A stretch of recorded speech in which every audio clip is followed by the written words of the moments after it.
Hi, good evening everyone, and welcome to this Alpine Property live webinar series, Buying a Dream Home in France. My name's Jonathan. I'm a currency specialist at LUMON, an international payment provider.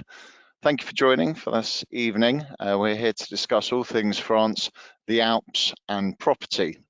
Certainly a lovely place to be, one of my favorite places in the world, if I'm honest. I love skiing, also the lifestyle over there in the winter or in the summer. It's a fantastic place. So we're going to help take you on a bit of a journey tonight, take you one step closer to that potential dream of owning a property, one of the most beautiful places in the world. So I'm joined tonight by three other experts in their field. Gareth, our French property expert from Alpine Property, Fiona Watts, our French mortgage expert from International Private Finance, and Alan Watson, our wealth management expert from Spectrum Finance. So we want this evening to be as interactive as possible, so you should see a question box. Please feel free to raise any questions. We do have a number of questions that have been submitted previously, and we'll try and get through as many as possible. But if we can't, we'll certainly share all of our experts' details at the end of the webinar, and you can contact them directly with any further questions. So I'm now going to hand over to the rest of the panel for their introductions. So Gareth, if I could start with you, please. Hi, I'm Gareth Jefferies. I moved out to the Alps in 1999, looking for, as Jonathan puts it, the outdoor life. And I ended up working as a technology specialist for Alpine Property back then. But in the years that have passed, the company's grown. I've grown with it, and now I'm involved with running the company in the background. And we have 15 agents at the moment that live all around the Haute-Savoie, so in the main ski areas that are within an hour or so of Geneva Airport, and they are all specialists in their area, and they're the people you'll meet if you get involved with Alpine Property. They're the people that will show you around the properties, and I'm one of the people in the office. Perfect. Thank you very much, Gareth. Yes, Gareth, certainly your expert go-to man for information about property in the Alps. And Fiona, if I could hand over to you, please. Thanks, Jonathan. So I run and own International Private Finance. We're a specialist mortgage broker. So our clients are generally looking to buy a second home in France and wanting to understand how best to finance it. And I've been doing that for over 20 years. So our team here, we're based in the UK, although we have an office in France and we're regulated in France and the UK. We help clients navigate how best to raise the finance to purchase a property. And we tend to work with the banks in France to get our clients a euro mortgage against the new property that they're looking to buy. We would help them with sourcing which bank is most suitable, which products, how it differs from the UK market, because it is so different, and really help them throughout the whole process. The mortgage market is changing all of the time. It's quite difficult for clients to find out any information themselves. It's not as easily accessible as we're used to here in the UK. So I'm here to help answer any questions about how people can finance the purchase of a property. Perfect. Thank you very much, Fiona. And over to you as well, please, Alan. Good evening, everyone. Thank you very much for joining us tonight. Alan Watson. I'm a partner with Spectrum IFA Group. We are one of the largest IFAs, international financial advisory groups in Europe. We have offices obviously all across France, also in Spain, Portugal, Italy, Switzerland, and the Benelux countries. We are mostly long-termers in Spectrum. I've been in this business for 36 years now, and started off in Germany, then moved to Holland, where I met my Dutch wife.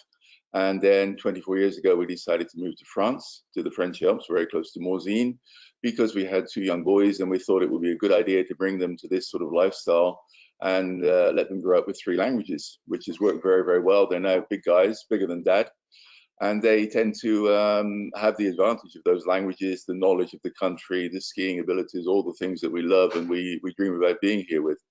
So over those years of experience, I built up a vast list of contacts of lawyers, accountants, people who can charge very sensible fees and help the international clients to move to France.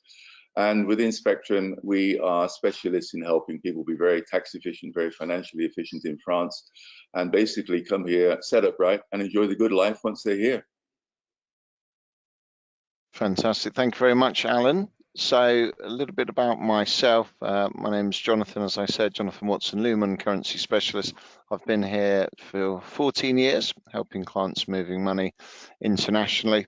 And we're here to help with those payments in and out of France for the purchase, and also any future living other associated costs. So one of the things we like to do at this stage in a webinar is just find out a little bit more about you, our audience, just try and understand a little more regarding the timescales of where you might be in the buying process. So you should see a poll on your screen, an interactive poll that you'll be able to answer, if anyone can see that on their screen there, just to find out a little bit more about where you are in that buying process. Of course, overseas property purchase doesn't happen overnight. In France, the time scales, we can be looking at anywhere from sort of 2 to 3 months to sometimes a little longer, depending on the exact parameters and details. So thank you very much. A lot of people looking for the summer, and a few people out there already looking now. So thank you very much, everyone who's voted there. I'm just going to close that poll and share another in terms of the finances and when you may be potentially considering offers, simply because the finance side is very important to us with the currency world. Looking at when you're actually able to arrange finance is very important for a property, because it depends on when in that time scale of a few months you may be potentially looking to purchase the currency. And LUMON actually has a number of different options to manage when you would actually purchase the currency, so that you don't get any nasty surprises if all of a sudden exchange rates are moving against you. So thank you very much, everyone who has responded to that poll. I'm just going to launch one final one, looking at where you, our audience, are joining us from. We deal with clients all over the world, in the UK, of course, Europe and America. We also have lots of clients from Australia, New Zealand. They may not be watching this webinar live at the moment, but you may be watching it on a recording, and we can certainly help clients from all over the world, as can the rest of the panel. So thank you very much, everyone who has answered those polls. We're going to dive into the questions now, audience, that have been previously submitted, but as I say, do feel free to submit any live questions if you wish. So Gareth, let's go first to you. Looking at the sort of early steps of a purchase over in France, we've got a question here. How do I start out on my search? What are the first steps I should be taking when looking to buy a property in the Alps? Well, the answer isn't the most obvious one, which is to get on the internet and start browsing all the lovely properties. The answer is to probably work out how much you could afford. So you're not looking at stuff that in the end you can't buy. So if you've got the cash, then that's fairly straightforward for you. But if you think you're going to need a mortgage, then actually the first thing to do would be to speak to someone like Fiona, who will qualify you and let you know how much you can borrow. Once you know how much you've got, then start thinking about which areas. Some people have got a favourite spot, be that Châtel, Morzine, Chamonix, whatever. But some people just know that they want to come and have a second home or live in the Alps. That was how it was for me, and there's many people like that. So the next stage is the fun bit, which is to take a few holidays, ideally actually out of the main holiday periods, when the properties aren't rented out, and you can visit the area. You can see what the area is like outside of the main times, and get a feel. Then meet the agents, hopefully from Alpine Property, and build a relationship with them, because once you've decided on your area and found an agent, there's not normally a list of 5 or 6 properties for you to choose from. quite often you'll have to wait for the exact property to that will suit you to arrive. And at that point, you need to be ready. You need to know that you can get the money together. You can fly out and have a look. The agent knows you and what you're looking for, and then you're in a position to buy. I hope that answers that. Yeah, that certainly makes sense. Just try and get things a little bit more organised on some of the finer details rather than just sort of dreaming too much on the internet. I guess, researching with some of the experts on this panel, having a conversation early on is always a good idea. So good advice. Thank you. Just on that topic really of, affordability, if people are looking at getting a mortgage, how is affordability calculated in France, please? Thanks, Jonathan. So it is different to the UK in the way that they calculate it. And there's a number of different things that they're looking at. The main one, which most people will have heard of, is this debt to income ratio. So your ability to service the mortgage. So the way that it's calculated in France is they allow you no more than a third of your income to be taken up with servicing of debt. So what that means is, let's say, for example, someone's earning £3,000 a month. £1,000, so a third of that, can be used on their UK mortgage or any outgoings they have in the UK that are contractual and the new French mortgage. 2/3 are left then to live off. So in the UK, we very much look at all your living expenses, what you're spending going out, what you're spending on clothes, everything that you spend on your car, everything. It's very different in France. So it's 1/3 that's to be used for any UK mortgages, any rent if you're renting, any car loans, car finance, and the new mortgage in France. So you're in a really strong position if you're debt-free in the UK, because then you've got your whole 1/3 to be used to be paying for a French mortgage. So for some people, it's really beneficial. You can borrow a lot more than you can in the UK. And for others, they find it harder. All different banks use different calculations. The 1/3 is sort of the basic rule of thumb, but some will use net income, some will use gross income, some will use bonuses, some won't.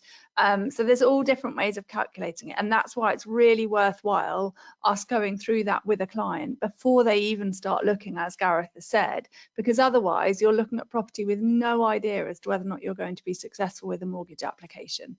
40% of mortgages in France last year were refused. And let's compare that to less than 7% in the UK. So we're very used to everyone qualifying for a mortgage, it just being a matter of what's the interest rate. And that's just not the same in France. So vendors are nervous, estate agents are nervous, everybody's nervous when you very much bandy about, oh yes, no problem, I'm going to get a French mortgage, because they know that it's quite difficult. So it's really worthwhile having that detailed conversation with us before you start going out and looking at things, so you're really clear on your budget. And we always recommend to our clients to get an agreement in principle first, so that then they can go to the agent and anybody else that they're liaising with when they're out there, any property finders or anything like that, and be very positive that they have had their mortgage pre-agreed. Okay, that's really good advice. The last thing you want to do is find this beautiful property and then for some reason find you're not able to afford it. So thank you, Fiona. Very good. All right, Alan, let's turn to you just about financial advisors really in general. I mean, if a client has a sort of relationship already in the UK with an advisor, they're obviously moving overseas, how would that change things? Would they retain the UK investments, or do they need to move into France? How would that all work? Yeah, it's a good question, Jonathan, and a big question. We have a lot of people move to France, and quite honestly, I'm more used to people when they actually live in France, when they become a fiscal resident here. A lot of people have had good long-term relationships with their advisors in the UK, and understandably so. They have confidence, they've produced good results for them, so they're probably very happy with them. Unfortunately, and of course, the horrible word Brexit has caused lots of problems for all of us, and certainly people who've moved here recently. The distance, if you like, now of the UK has caused problems, because the ISA, for example, a very tax-efficient investment in the UK, becomes totally inefficient when you move to France. And without getting too deeply into it and boring people at the moment, simply when you put in an ISA on your French tax form, any growth is taxable, it's partly tax and partly social charges in France, at 30%. So you're losing 30% of the growth per tax year. So it's best, if you can, to switch to something. We have the equivalents, we have actually better, bigger brothers of the ISA available in France, which can make you very tax efficient, very happy here. They work very well. They do all the right jobs for you investment-wise. They can be available in sterling, they can be available in euros, US dollars, whatever you want, but they do a better job for you. So I know it's hard for people sometimes to say goodbye to their old advisors in the UK or America, wherever they come from. But generally these days, it's almost becoming illegal for UK advisors to offer advice to French fiscal residents, and the same the other way around. For me, it's also illegal for me to offer advice to UK residents. So because of Brexit, this has become a little bit of a complex situation. And generally, if you can find a well-regulated and well-experienced advisor in France, it's better if you can move over to them, who can introduce you to the more tax-efficient scenarios, more tax-efficient products. Set yourself up well and correctly, and you will have a happy life in France. Good advice. Okay, thank you very much there, Alan. We'll certainly turn back to you with a few more points. Gareth, let's just turn to you, back to the sort of property side of things. What areas do you actually cover, and what are the sort of, maybe better areas that you would recommend? I know personally from skiing in the Alps, there's lots of different places to go to. I went to Chamonix earlier this year, absolutely fantastic. I'd highly recommend that to anyone. But yes, what areas are you sort of covering, and what do you recommend to prospective buyers? So we don't cover, even though we're called Alpine Property, we don't cover the entire Alps. We cover the Haute-Savoie, which is the area within about an hour and a half of Geneva Airport. Places like Morzine, Léger, Châtel, Samoin, Chamonix, Saint-Gervais, Le Carreau, La Clusaz. Those are the big names in our areas. There are lots of smaller ski areas as well, nestled between those spots, which many people haven't heard of. And within those areas, there'll be something to suit everybody. So Chamonix, as you mentioned, is a particular to people who are very keen on maybe getting off piste, maybe going out with a guide, finding really high mountains. Whereas somewhere like Morzine, Léger, Châtel, there's probably more all-round skiing available there, and more of a village atmosphere, less massive mountains. So I don't say there's nowhere that's better than another. There might be somewhere that's better for a particular person. Personally, I've ended up in a village about 15 minutes from Morzine. The picture behind me I took on the weekend. That's in 15 minutes from where I live. Actually, that's the Châtel Valley. So there's lots and lots of choices. And if you want to get away from the well-known areas, you can go somewhere like Aberpoch or Pradely, Combloux, places that most Brits haven't heard of, and where if you go on holiday there, you'll hear mostly French spoken, which in some of the other areas that's not the case. You hear a lot of English spoken. So there you go. Haute-Savoie within an hour and a half of Geneva Airport. Perfect. Okay, thank you very much. And I've got a question that's come in. It's really just asking if I need a French bank account to buy euros. So the answer to that is no, you don't. With LUMON, once you're registered, and that's totally free of charge, it can be done very simply online or over the phone. You get instant access to what we call a Euro wallet. It's essentially a Euro client account, like an escrow account, and we can actually purchase euros for you and then hold them here and then pay out when necessary. So ultimately, you will need to open a French bank account for sort of utilities and other potential, insurance and things like that. Normally, people will open a French account, but it's not always totally straightforward to open that French bank. You may need to have actually purchased the property and have a sort of confirmed address in France in order to open a bank account with some banks over there. So, of course, you won't have actually got that address until you've purchased the property, and there will be payments to make before that completion, including the deposit, obviously that completion payment, and you may have some other smaller costs that you want to pay as well. And LUMON can certainly help to do that using this wallet. You can pay third parties. It's very easy as well. If you've got euros in the wallet, you just send us an email with the bank details on for the recipient. There's a security check with our team, and then we'll pay those euros out, and the funds usually arrive within 24 hours. There's a confirmation email that gets sent. So it's a very easy process. If you did have a French bank open and then you needed to move a large amount of money, let's just say you've got this French account open and you've got, you know, €500,000 in there for your French property purchase that needs to go to the notaire. You might find you then have to book an appointment with the French bank. It would be a bit like in the UK or America or wherever else the audience are joining us from, trying to move a very large amount of money in one go. You'll normally need to go into the bank and actually organise the transfer. The bank may have security checks, etc., etc. So with LUMON, if you've got that amount of money in the wallet, we can just pay it directly to the notaire. We work with a lot of the notaires, certainly that Gareth works with. Last year we dealt with about 750 different French notaires. So you can use this wallet to pay directly to the notaire. It's a very easy process, and you can actually use it to purchase euros if it's an opportune rate as well. If you were just relying on a typical bank transaction, which number one can be quite expensive, we can actually demonstrate savings on the exchange rate versus the banks. So if you were going to use the bank, we mentioned before, a purchase can take sometimes 2-3 months, maybe longer. If you were using the bank, you'd have to wait until that completion date at the end of that 3 or 4 month period to actually buy the currency. Now, the rates are moving all the time. We don't know what the rates are going to do next week, let alone in 3 or 4 months' time. So what you can actually do with this wallet is you can purchase euros at an earlier time. If the rates have gone up a bit, or if you were concerned that the market was going to drop, you can actually use the wallet to purchase the euros, hold them here, and then when Gareth tells you that completion's coming up and the notaire's ready for the money, very simple process for actually paying that out. So in answer to the question, do you need a French bank account to buy euros? You don't. We do have some options there, and it can actually really help to streamline that purchase process. So thank you for that question.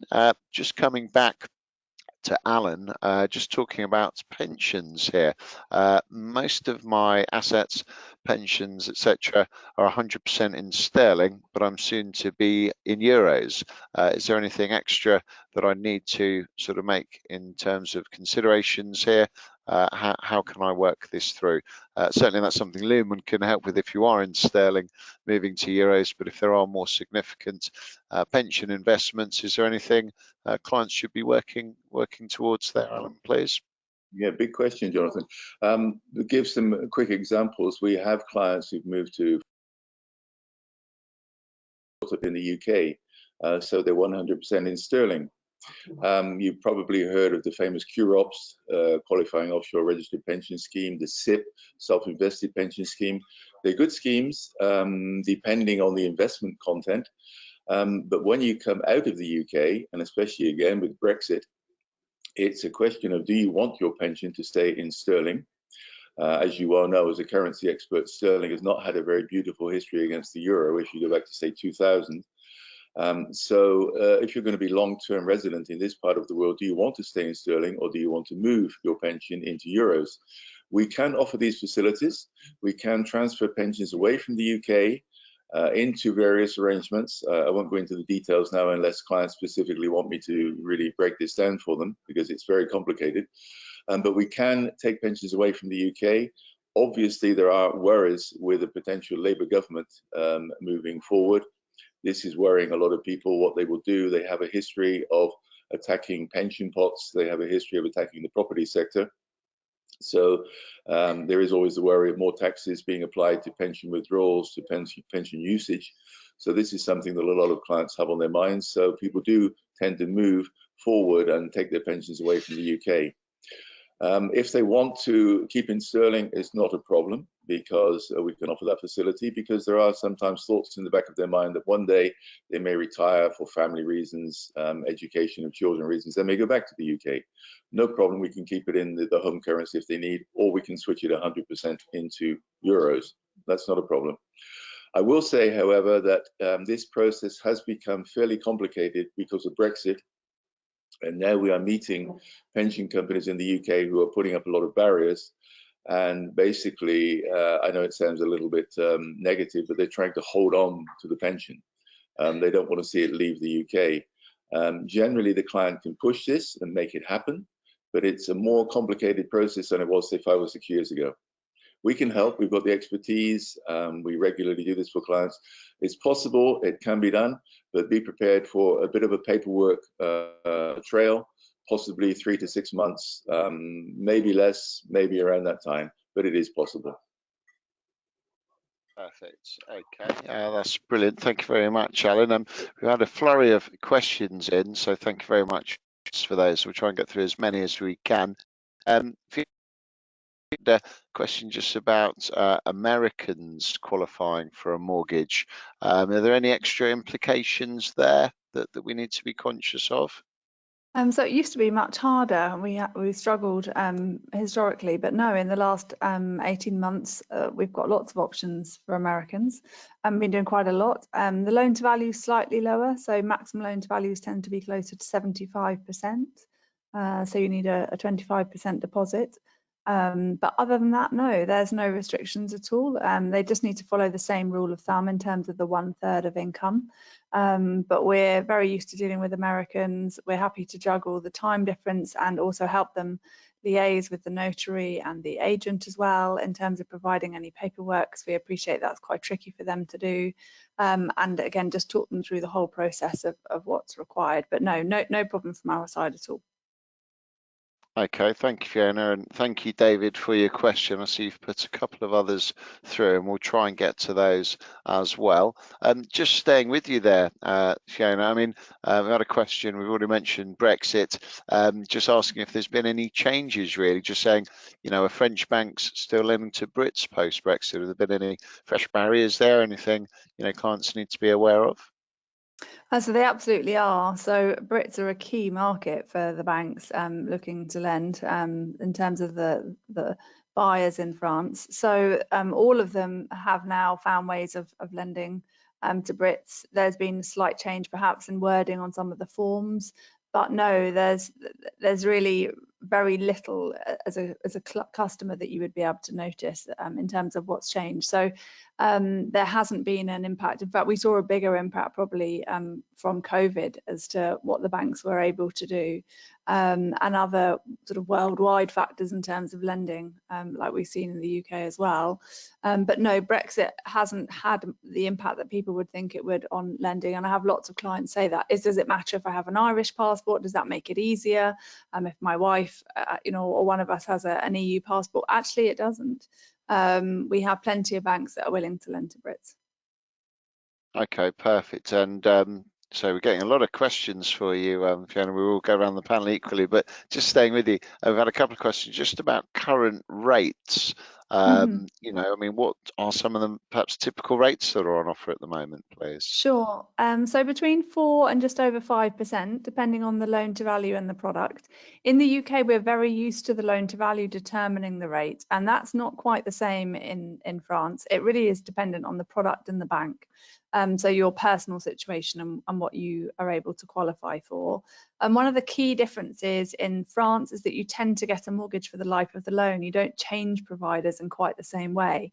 So it's really worthwhile making sure that the product's going to suit you for the time of ownership. So some people like the reassurance of fixing the interest rate for the life of the loan. They know exactly where they're going to stand. Others want to have something that's going to give them more flexibility. So we have lots of products that essentially are like our tracker rates, but they have protection against them. And very different to the UK, you can generally make overpayments or pay them off at any point without penalty. So for example, for a 20-year tracker rate at the moment, you're looking at a rate of around 4.2. So yeah, significantly lower than people can obtain in the UK. Sounds good to me. Certainly looking at the mortgage rates in the UK. Thank you, Matthias and David. I hope that answers your questions. Well, Gareth, let's go back to you, talking about the actual purchase.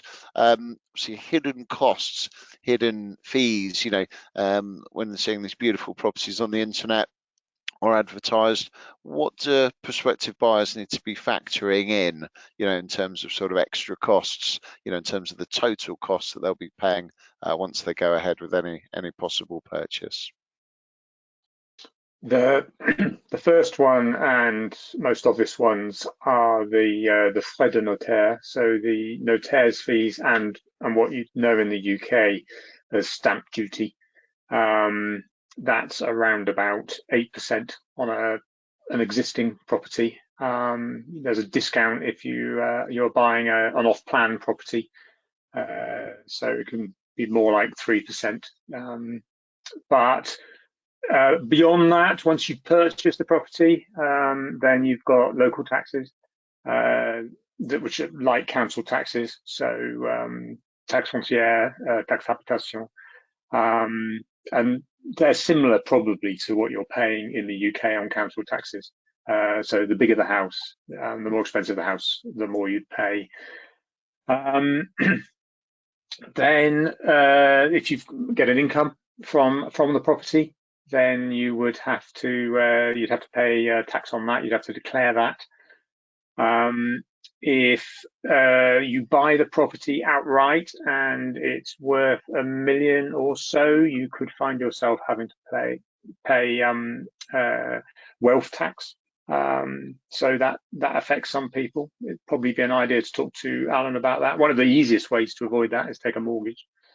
And then the other hidden costs are, if it's an apartment, the copropriété fees, so the fees to maintain and look after the apartment, and wood. If you've got a wood fire, you have to find your wood. You have to get someone to deliver wood for you. There's gardening, snow clearing. Those are things you probably don't think about when you're living at home in the UK and you're doing your own gardening and you haven't got snow to clear. Those could be referred to as hidden costs. Okay, perfect. And of course, that's all made extremely clear. And having worked in the currency side of things for many years, yes, I know you've got those notaire fees. And that's typically it. Just talk us through sort of agency fees, because that's often paid by the vendor. Is that right? That's taken out of their side, or it can be arranged. Is that right? Yes. Our fees are included in the price you see. They're usually paid by the seller. Occasionally, a notaire might ask we'll shift that across to the buyer, but it'll be taken off the price of the house, so it won't affect how much you're paying at all. So that's really a cost, but if you're selling, and they're much higher than they are in the UK. You're looking at on average 5% on estate agency fees, but that's a seller's cost. Yeah, absolutely. The seller pays those fees. So what the buyer's seeing is typically just the notaire fees, really, isn't it? To sort of factor in. And then, of course, the other costs you'd mentioned. Okay, brilliant. I hope that answers the question. We've had a couple of people ask this, and perhaps I'll put it to all of you, because I'm sure you could all give a comment, just asking about, is it possible to buy a French property through a UK company? But I put a twist on there, or a French company, because I'm familiar with the SCI process. Would any of you like to take the lead and make some points there on, nuances if you're looking to buy a property in the name of a business and the potential benefits or not of doing that?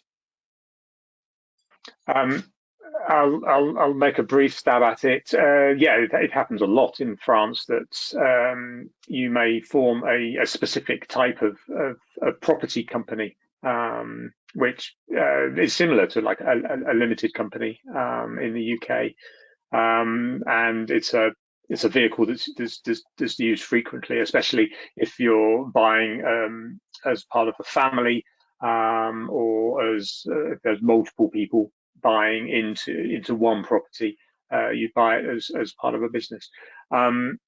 As far as buying a property in France as a UK business, that's not something I know very much about. Shall I jump in from a mortgage perspective? So from a mortgage perspective, it's very difficult to get a mortgage in the name of a UK limited company because the banks want you to have taken the money out of the UK limited company. I haven't done a mortgage in the name of a UK limited company, but we do lots in the name of French companies. SCIs or SALs, Salle de Famille, are the two most common, but people have to be individual shareholders rather than your UK limited company being the shareholder. And if you want to set up that structure, that's very straightforward from a mortgage perspective. Fantastic. Okay, Alan, do you have any points to add there on, buying as an SCI or not? And because I believe it's for some tax benefits. Is that right, or inheritance tax benefits? There are benefits indeed. One of the problems is setting up a limited company in France is fairly complicated. The French do love paperwork, and there's also always a lot of paperwork to complete. And so you have to realize that the asset is then owned by the company. So you lose a bit of control over it. It does make you more tax efficient, and I won't go into all the rates and all the bits and pieces now because it's too complicated. It depends on what it is, how many owners there are, etc. Are you taking an income from the business, etc. But do bear in mind that if you put this sort of asset into a company, one day you may need to liquidate. You may wish to liquidate the company and realize the asset, then taxes would be involved. And again, closing the company is quite a laborious task in France. They do make it very paperwork heavy. So it's something to take very serious advice on, really consider it. And generally, I would advise, look upon it as a long-term business. I think in the UK, we are much more versed in buying and selling property quickly. As Fiona said, we're very au fait with making profits on property, moving on quickly. The French tend to buy a property and keep it for a very, very, very long time. And even if they die, they pass on, it always goes to the children, and then they tend to use it for a very, very long time. And they think upon companies in very much the same way. So we are generally people who tend to buy and sell companies, move them on, make a profit, and move on to the next deal. Like America, I think, but in France, it's much more the longevity, the long-termism. So if you are considering this structure, think long-term. Don't think about doing it quickly overnight and selling it a couple of years later and making a big profit, because I think that would be a hard one to pull off.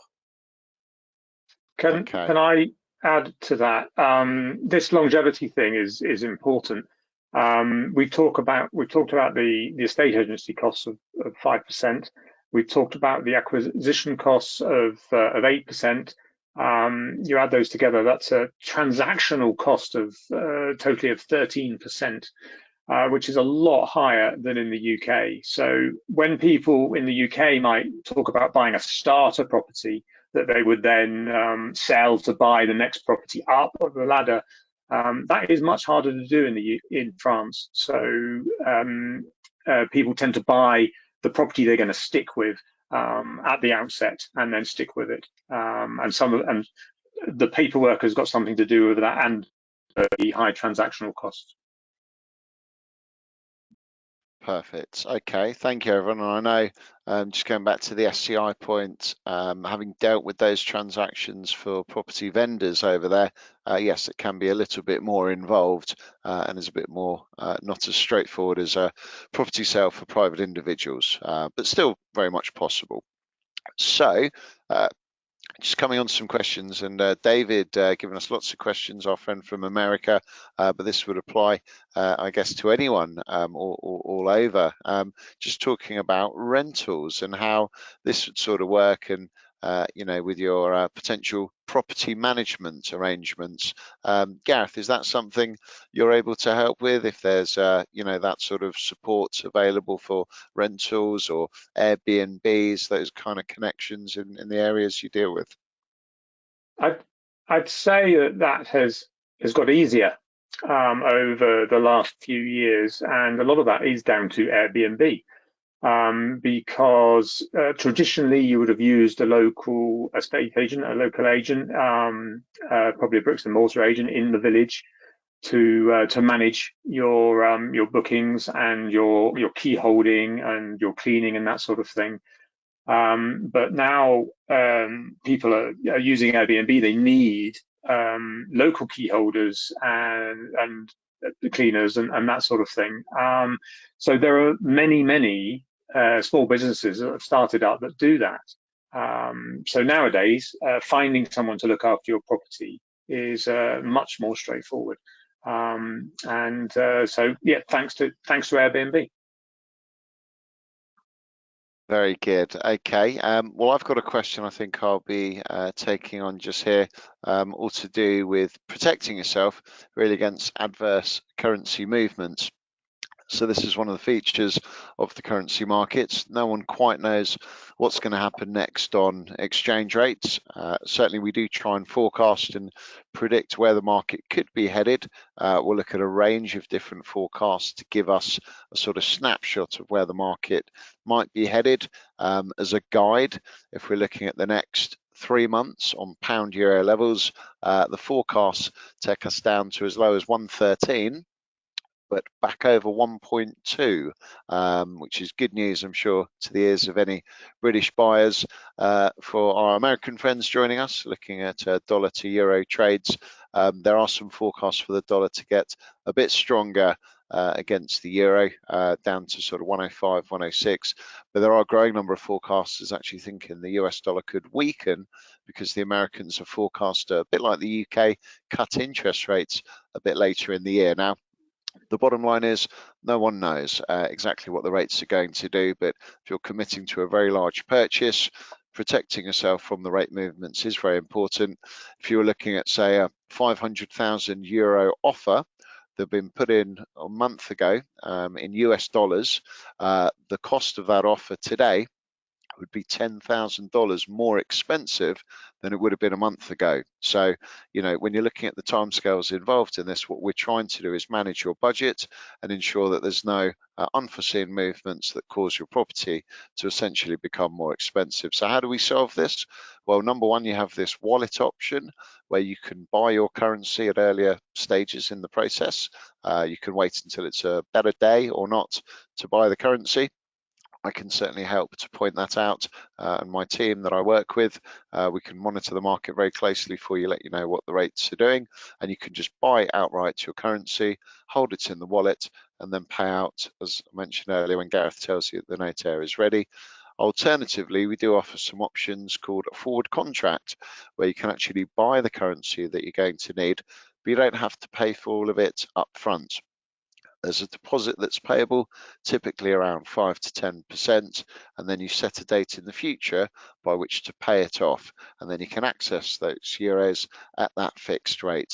So that's a very popular contract, particularly with interest rates being a bit higher.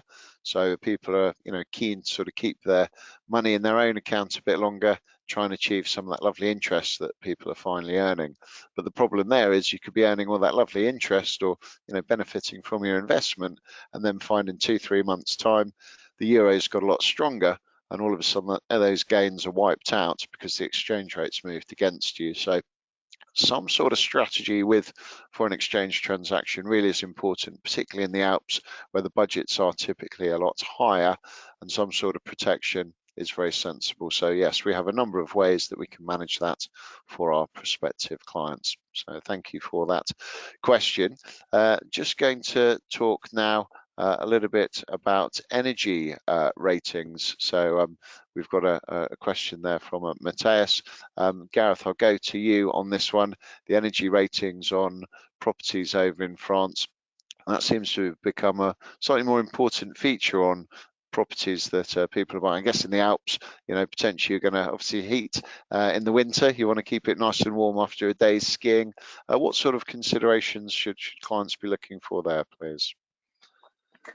It definitely has become a real big thing, because the French government has introduced legislation that means that if you live in an energy sieve, as they call it, a house that leaks a lot of energy, you're going to have to make it better, basically. So if it's in an F or G rating, of which there are plenty of houses, and you're selling it, you'll have to pay for an extra survey that will explain why it's losing so much heat, so much energy, and how much it will cost to put it right. And that extra survey will have to be made available to any potential purchaser. And because they can see how much it's going to cost to put to bring it to within the norms, and the French government aiming for D in the end, though in the shorter term they're aiming for E. Someone will look at that and I imagine use that to negotiate the price of the house. The other thing is, if you want to rent the house for long-term rental, which not so many of our clients do, but some do, you're not going to be able to rent an energy sieve to some poor renter who's going to have to pay those bills. So you're going to have to improve the insulation or improve how the house is heated in some way. So it's becoming a big thing, and people are not steering clear of F and G rated houses, but it's a question they'll ask. So if you have a house that you're not thinking of selling, you might want to get an energy rating just to see what it is. And if it turns out that the rating is not very good, it's an opportunity for you to spend some time to improve things. I did that to my own house. I've no intention of moving. I paid €300 to have it rated, and they gave me basic advice on what I could do to reduce my costs. So it wasn't as bad as I thought, actually. It came in as an E. So yeah, I've got nothing to worry about should I sell it in the near future. Okay, thank you very much, Gareth. And just sort of sticking with that point, we've had a question coming. Can you rent properties that are G or E energy rating? Do you have to have a certain standard for the rental? Yeah, as I mentioned, for a long-term rental, it's an issue. For a short-term rental, it's not an issue, because you're not the short-term renter is not going to be paying the energy costs. Sure. But for a seasonal rental, yeah, you've got to make sure it's within the norms. And so at the moment it's E, and I can't remember which year, but in a few years' time it's going to be a D. So that's the French government trying to get everyone to improve the insulation and energy costs on their homes. I did notice, I mentioned I was in Chamonix earlier in the year, and driving through some parts, there were some buildings that were, perhaps in need of a bit of a lick of paint, should we say. And a taxi driver had mentioned to me some of the, property owners, they decided they didn't want to maybe spend the cost to improve them. So I guess that could mean you could get some real bargains there because of that. From a buyer's point of view, possibly. Chamonix is a particular example, actually, not so much from DPE, but from pollution. For some time now, we haven't been able to sell a house in Chamonix with an open fire because it's deemed not sufficient enough. And so people in the Chamonix Valley, all the way down to Sallanches, if they had an open fire, they'd have to replace it with either a stove or a closed-off fire. So that's interesting. You want your mountain chalet with your roaring open fire, but it's not allowed anymore. Interesting. Okay. Well, Fiona, let's turn back to you. Just looking at percentage for deposits. That's a question we've had from Nikki Bristow. I know we sort of touched on this gently, but what are the sort of implications there and considerations in terms of deposit percentages? And would that change perhaps from where people are buying in the world? I know we said potentially some American finances, there can be slightly different arrangements. What are the considerations there, please? Yeah, okay. So the first thing to consider is the loan to value. So the percentage that the bank will lend is always based on the net purchase price. So the price minus any fees, minus any furniture is just the price. So that's the first thing to consider. And then the maximum is around 85%, depending on, as you said, where you're located. So if you're a Brit living in the UK or an Irish resident citizen in Ireland, you'd be looking at sort of similar loan to values. But as soon as we go further afield, like the US, it's going to drop closer to 75 or 80%, depending on where you are. So I would say for most people, 80% is a fair average. So you'd need a 20% deposit. But what you then need to consider on top of that is exactly what Gareth has just gone through earlier, is you need to then allow for the buying cost. So that 8% that he mentioned, you need to have that as well as your 20% deposit. Does that make sense? Okay, perfect. Yeah, thank you. And I hope that answers the question for the audience. Of course, you'll be able to speak to all of our panelists directly after the webinar in the future. You'll get all of our contact details. Alan, let's turn to you a little bit about sort of cost of living and things. I mean, we've got a question here being posed, and perhaps you might correct the questioner, saying France has a reputation for high taxes and social charges, but the standard of living seems high. How do I protect my wealth and enjoy this lifestyle for the best results? Love that question. Great. Tax-wise, France is not that different to the rest of the European Union. If you look at the tax rates from Scandinavian countries to Italy, wherever, we're not bad here. We're pretty much in the zone. And do bear in mind that we are taxed as a household in France. So if, for simple example, if you have a married couple, they both have an income coming into the household, the first 11,000 and each, because you're looked upon as two individual taxpayers, is tax-free. You're not even in the tax bracket. And then it progressively goes upwards up to 45%, but that's a much higher level of income. So it's not a bad rate of tax for France. What does hurt and what people are not generally happy about are the social charges. We've got to remember that France still has a socialist flavor to it, and we have social charges which, depending on how you earn your money, can be quite high in France. So we generally recommend when you move here, if you set yourself up properly from the beginning, in other words, don't have a large income if you can avoid it. Maybe that means paying something more off a mortgage. Maybe that means putting your money into certain structures that we can offer, but try to reduce your income so it's not too high, because you will find that your income is taxable and also there will be social charges. If you are self-employed, someone like myself, then you will have to pay these through individually or through your own company. If you're employed by a large company, they will do this for you. They will arrange all these things. But still, when you look at your salary slip, you will see there's a lot of money going out to social charges in France. On the flip side of that, if you have to go through the medical system, if you enjoy retiring early, these are things that the French love. A lot of people may joke that the French tend to grow up with two main motivations in life, le vacances and the retraite, the holiday and the retirement. They look very dearly upon these two possibilities. And yes, they do have lots of holidays and they enjoy them. They really do.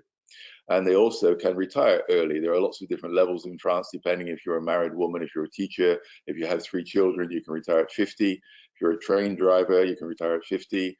There are lots of these different advantages. It's gradually getting pushed up because they realize it has to be paid for. But those social charges do tend to give us lots of benefits to enjoy life later in years, whereas a lot of other countries these days are pushing these retirement times up very, very high indeed and not comfortable. So yes, the social charges are high, but you do get quite a lot of benefits for them. And should you have to go into hospital, should you have horrific things that happen to you, I have been a couple of times into the hospital system in France. I can assure you it is excellent. It is absolutely wonderful. You feel very well cared for.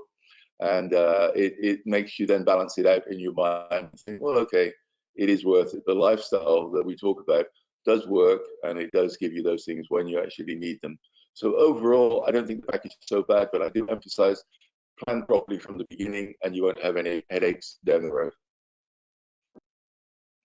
Thank you, Alan. Sounds like a big thumbs up, and certainly our audience will be able to speak with all the panelists about life in France more directly to find out a little bit more. Question we've had come in from Florence Higgs. I'm going to put this to all of the panel, but I'll start with Gareth. We had this on a previous webinar, and always sort of interests me how we're feeling about climate change and the potential effect on property in the Alps and France. Just really asking what the thoughts are there, of course, with changing snowing conditions. By the way, as I say, when I was there earlier in the year, February, March, the snow was absolutely fantastic. But yes, we know there's been changes there. What are your thoughts on all of that? What's your take on it, Gareth? Yeah, I'll start with that one. This picture behind me is, like I said, was taken on the weekend. In fact, you can still ski. They are still skiing privately in Avoria. The ski clubs are skiing.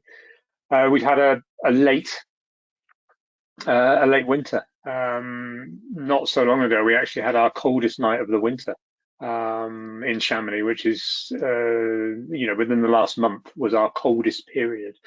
So climate change seems to have moved things around a bit. We had early powder in November, and we had a late season.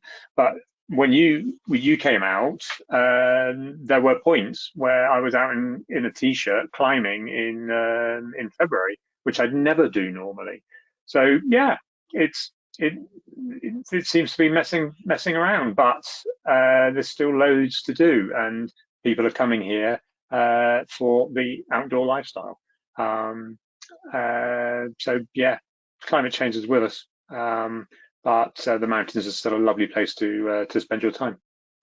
And I think that's evidence, and I'll certainly be interested to hear Alan and Fiona's points there, but the property prices aren't coming down. Of course, there's been documented cases of, snow changes, but actually, there's still, as you say, Gareth, that huge demand for being in the Alps. The property prices are still going up. No one's, it's not putting anyone off dramatically, is it? If you get the chance, I just did a market report on our blog in the last couple of weeks, and I've done a chart with all the price changes across our areas, and things have the price rises have slowed up in the last year, but only slowed up.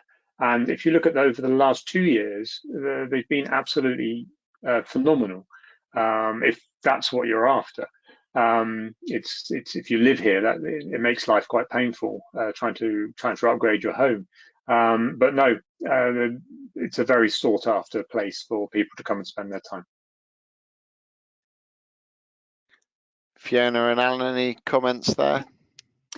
Sorry, thank you. So I come out to the Alps a lot. I was skiing in March this year, and I've been out in January as well. I mean, there's so much to do and enjoy. And one of the things about owning a house is that it means you can go whenever the snow is good. You're not restricted by your week holiday. So I would think it gives you more opportunities. Obviously, if you're looking for guaranteed snow, then you just need to be careful about where you're looking to purchase and how high it is, and also your expectations that no one's, that's very, very difficult.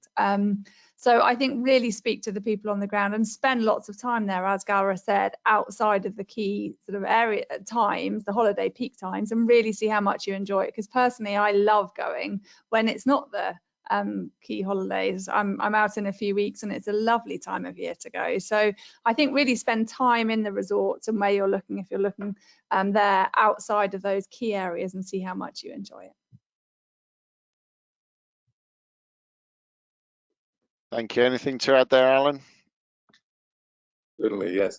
I cover the Rhone Alps, and as I said, I've been in this area for a long time. We actually started off close to Morzine-Leger, looking at property over 30 years ago. And in those days, it was basically meadows. It was very, very, very open. There was very little construction. Land was available in all sorts of places. So we've seen all sorts of aspects of this area. The development that has happened in Rhone Alp, the amount of investment from government, road systems, hospitals, etc., is dramatic. This area brings Parisians, it brings the Lyonnais. We've had quite a flow of Americans, Canadians, for all sorts of social reasons coming here and investing in property, changing their life completely. A lot of them arrived, they don't speak a word of French. They don't know how to open a bank account, but they have been attracted by all the positivity, the calm, the space, other little aspects that are close to my heart, such as having two sons who grew up here. It's quite relaxing to think that they can go to a nightclub in the center of town and walk home at 2 or 3 in the morning, completely safe. No worries, no problems. Okay, your parents, you think about it, but they come home safe. They didn't encounter any silly people. They didn't have any weirdos on the street. It's a different mentality. And so these things are a great, great plus in this part of the world, and the amount of investment that's going on. It makes property a little bit more expensive, as I think you touched on earlier, Jonathan. In this area, the prices are higher. But if you are prepared to commit, I think you have a very solid investment, and you have a very solid infrastructure around you to support that investment. So yeah, certainly a dream area, but also realistically, from a financial advisory point of view, very sensible area to put your money and your future. Great, thank you everyone. I didn't need much more convincing about the Alps at the start of this webinar, and I think I'm more convinced than ever listening to you all speak there. They say the best time to buy a property, in some places anyway, was yesterday, and I think that's certainly true for the Alps. So we've reached the end of the hour. Thank you very much to our audience. As I've said a few times, we will be able to contact all of our experts who will get all of their details sent through. Very sorry we weren't able to get through all of the questions that were submitted. Just going to go around the panel very briefly, just for everyone to say goodbye and leave us with a little soupçon of information before we part ways. So Alan, if I could start with you, please. Okay, love to help anyone considering moving into the area. As I said, been here a very long time. I've even had people ask me the best place to insure a car. Need to update my will because you know, we haven't bothered for so many years. It's in the back drawer somewhere. We haven't been looking at it. All those little things. More than happy to help people. Not only the investment world, obviously that's our specialism, helping you to be tax efficient. We can do that, but there are lots of other little things we're very happy to help with, just to make sure you have a smooth entry into the area and you enjoy it. And I do know some of the best restaurants as well, if anyone needs. Very useful. Thank you, Alan. And over to you, Fiona, please. Thank you. So one of the things I'm often asked at the moment, which I just wanted to leave us on, is this a good time to borrow? Are rates going to fall? And I've done quite a few calculations for clients looking at how much rates would need to fall if you were able to secure a property now with a 10% discount, rather than waiting until rates fall. And on average, you'd need to wait for rates to fall by nearly 2%. And it would take 15 years for you to for that to reap. So in terms of should you buy now or should you wait for rates to fall, actually I can go through it with people on their particular circumstances, but you are better to buy at the current rate than you are to wait. Very good advice. Thank you, Fiona. And over to you, please, Gareth. I couldn't agree more, Fiona. If you wait for rates to fall, the price of the property will just go up. So it won't help. Look, I can see the questions in front of us. There are plenty that we haven't managed to answer. So if there's any specific questions you think Alpine Property can answer, please go on our website. Just send a message via the website. It'll make its way to me, and either I'll give you a ring or I'll respond by email. Thank you very much. Big thank you to all of our panelists there. From an exchange rate point of view, the dollar hit a 6-month high against the euro only a few weeks ago.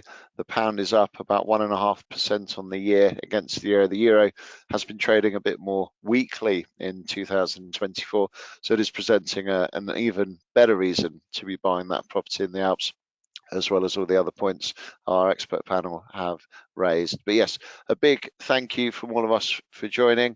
We will be in touch with more information. Thank you very much, and we look forward to hearing from you and speaking in the future. Thank you very much, everyone. Good evening. Thank you. Thank you. Bye, everyone. Thanks. Bye. Bye-bye. Bye-bye.